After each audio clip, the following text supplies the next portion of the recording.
Donc le Hacking Health existe depuis 2017, c'est une coproduction, on a un collectif qui regroupe essentiellement le CHU de Besançon, l'Université Franche-Comté, le Grand Besançon Métropole et la fondation FC Innov, qui est la fondation universitaire attachée à FemtoST.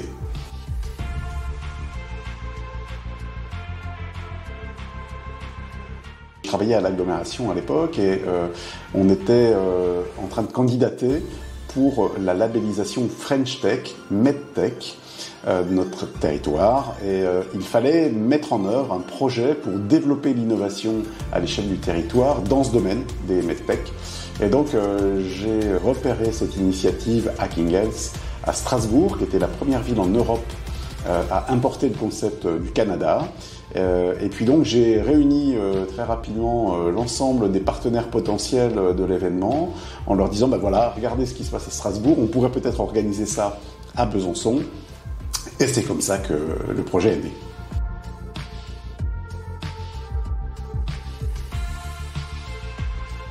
Alors il y en a vraiment plusieurs. Le principal, c'est quand même de permettre à des professionnels de santé, des patients, des aidants, d'innover et de développer des projets qui correspondent à leurs réels besoins. C'est-à-dire que c'est vraiment toutes les problématiques sur lesquelles on travaille sont issues du quotidien des professionnels de santé et des patients. Permettre aussi à ces gens-là, et en particulier aux patients, de prendre une place active dans l'innovation, parce que c'est pas toujours le cas.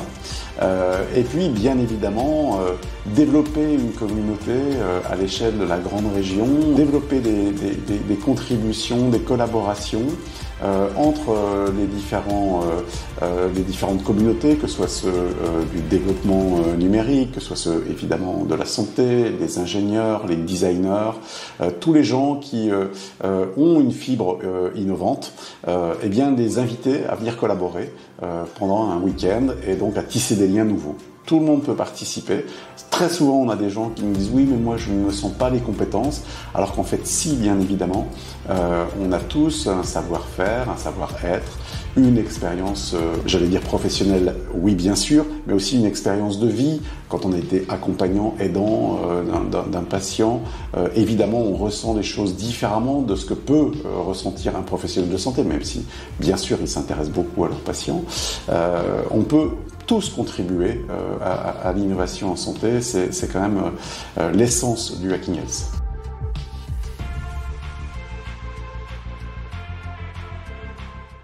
Pendant le week-end, on est 350 personnes environ à contribuer et on a à peu près 250 étudiants qui viennent de la Bourgogne et de la Franche-Comté et qui désormais viennent aussi de beaucoup plus loin. On parle beaucoup du week-end, mais il y a toute une phase préparatoire. On identifie les gens qui vont amener des défis et on les prépare à venir participer au Hacking Health, ces gens-là. Et quand ils arrivent, ils ont déjà une bonne petite expérience. Et donc, du coup, le vendredi en fin d'après-midi, on se retrouve tous dans le grand amphi de l'UFR Santé, ici. On explique un petit peu comment le week-end va se dérouler, on donne les consignes, évidemment. Et puis, chacun vient présenter en 1 minute la problématique qu'il souhaite soumettre au Hacking Health. Et donc, sur cette base-là, les gens choisissent de participer, contribuer à telle ou telle équipe. C'est complètement volontaire. Les gens sont libres de collaborer à telle ou telle équipe. On met toutefois une restriction parce que le Hacking Health, c'est vraiment un esprit collaboratif, ça n'est pas une compétition. Donc on refuse que ce soit une équipe monocolore. L'avantage, l'intérêt pour tous les participants, c'est que les équipes soient les plus variées possibles, réunissent les talents les plus divers. Donc on demande aux étudiants d'une même école de ne pas participer à la même équipe. Ça, c'est la seule règle qu'on met. Mais on est sûr du coup qu'eux-mêmes vont s'enrichir considérablement pendant le week-end parce qu'ils vont découvrir des pratiques, ils vont découvrir des techniques, des savoir-faire qui sont amenés par leurs collègues.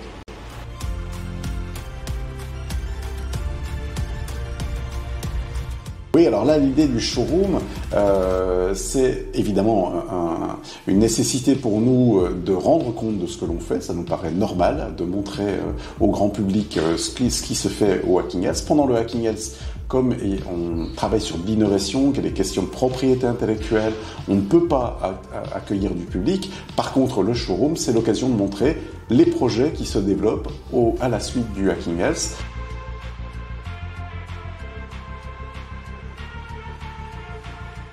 Ah ben écoutez, venez, il n'y a aucun problème, on accueille tout le monde.